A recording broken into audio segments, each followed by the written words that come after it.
হবে কি হবে?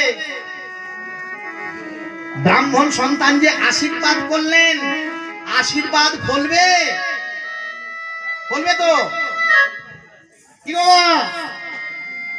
ঠিক আছে।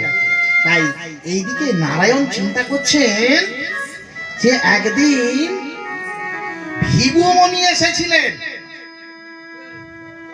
তিনি এসে আমার ভোগকে পদাঘাত করেছিলেন।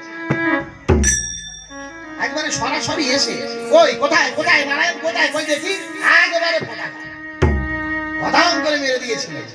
সেই দিন ভগবান পদ সেবা করেছিলেন, ভক্তের চরণে কমল চরণ, আমার এই প্রাসাদ হৃদয় কত না লেগেছে, কত না লেগেছে, খুব কষ্ট হচ্ছে না, খুব কষ্ট হচ্ছে না।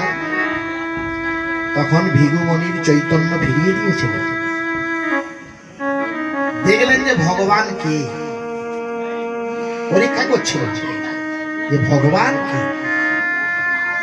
পরীক্ষা করতে গিয়ে